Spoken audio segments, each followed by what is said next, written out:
Hey guys, Jason here with Or3 Solutions. Again, this is a second release of the Dolphin that we had originally created and made a couple of adjustments primarily to the rig. So I'm going to talk through it real quick so it makes sense to everyone because now it's actually rigged for animation. It's ready to go. Available in the product will also be one rigged, or I'm sorry, pre-animated model. And as always, you can reach out to me if there's an animation you're looking for. It can always be emulated, but now it's set up for it. So let's kind of talk through what we got going. All right, so first and foremost, I threw a little HDRI rig in here. That was just so you guys get a nice pretty render. I'm going to switch over to Gorad Shaded Lines so that we can look at the model. And then we're going to talk through the rig. So the rig you simply select on the actual model itself, as always. Very simple. You can see the espresso sitting right here.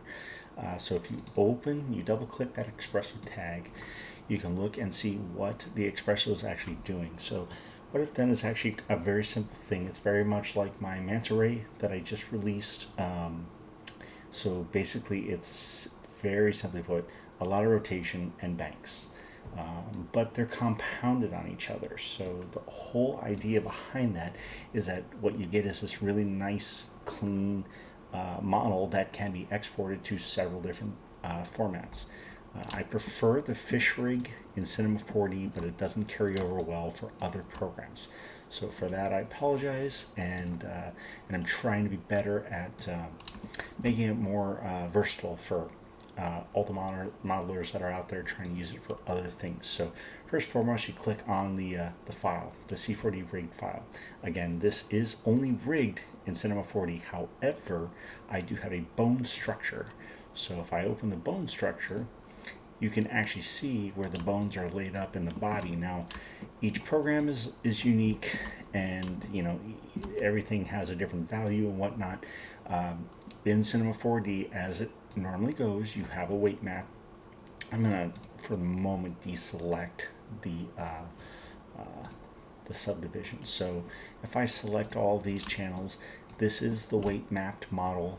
It has been cleaned up, and it is a smooth flowing model for Cinema 4D, and more than likely for FBX as well. I just have to make sure I put a note of that because there's a chance that in other programs it may not work the same because weight maps don't always transfer over perfectly in a native program. So if I come back in here, I'm going to go ahead and just reselect the rig, and we're going to talk through what we have. So as always, your level of detail in the editor, quick and simple. You select what level of detail you want. If you want a quick reference, I have it set so you can set a level of detail of 1. So it won't be a terribly high polygon model. That's intentional, but you can go all the way up to a level of detail of 3 on the renderer. So I recommend at least 1 or 2 on the renderer if that's what you're planning on doing. In the model that you receive, if you're using it for anything other than Cinema 4D, you're going to get at least a subdivision level render of 1. If you choose to use a subdivision level of 0, that's fine. Actually, it should still, from a little bit of distance, look okay. It does not have a displacement smoothing map or a high-low map. I'm still having issues with that, but it does still look good from any kind of a distant shot. It'll be, a dolphin, a bottlenose dolphin. So I'm going to go ahead and leave that subdivision level of 1 on. So as I look through here, the rest of this, what do we have? So we have a mouth control. So this one is mapped to the front upper jaw that you can make some adjustments on. And also, just as a note, you might look and see these little pegs on the actual control in the espresso. And if by chance you click on the rig and you don't get this control tab, make sure you select Dolphin controls. Otherwise, if you have a different window up, you won't see these. So once you select Dolphin control, the tab here is normally the centered point for the most part, except for a couple of pieces, which happens to be the mouth control, the upper and lower mouth control. That's because of how I've designed the model and rigged it. It's intentional, so it's actually, give you an idea, this is how the model is static and rigged for any other program. It made it easier to, you know, paint the interior of the mouth and whatnot.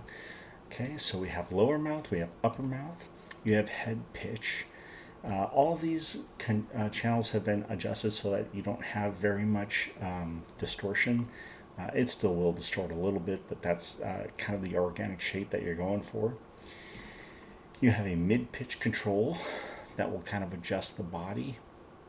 And I still might adjust this a little bit because it is kind of rough in terms of the front of the body, giving me a little bit more motion that I kind of desire for that control. So I may make adjustments there. And then you have your rear pitch control. And then, oops, sorry, let me center that up. And then you have your tail.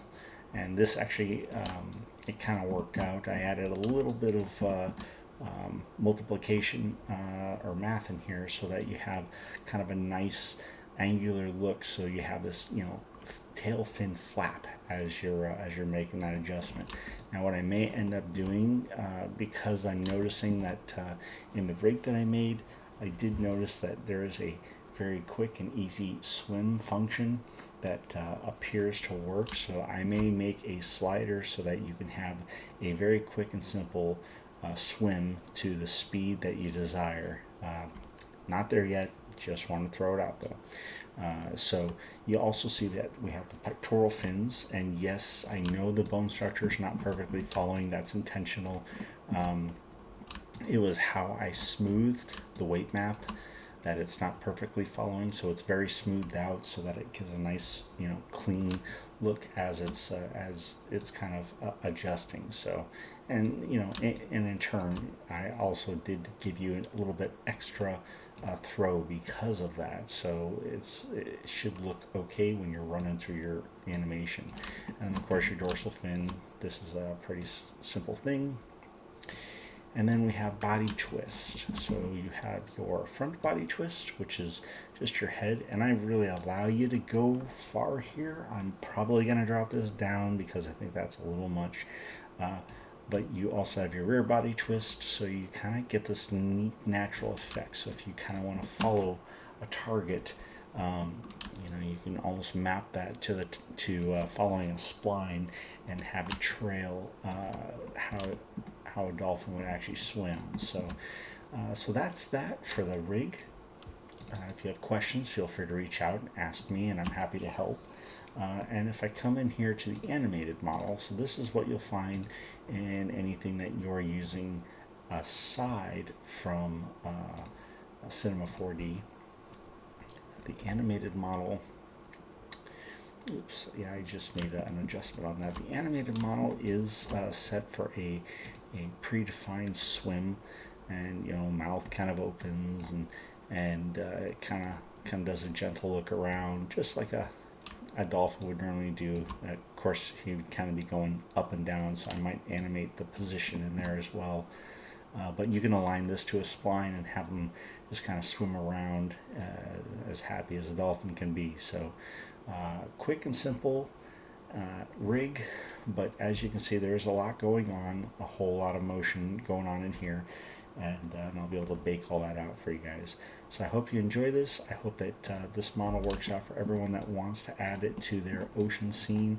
I had a lot of fun making this. This is my one of my first textures in Substance Painter, which I've been very fond of lately. And as always, happy modeling. Please reach out if you have questions. Thank you.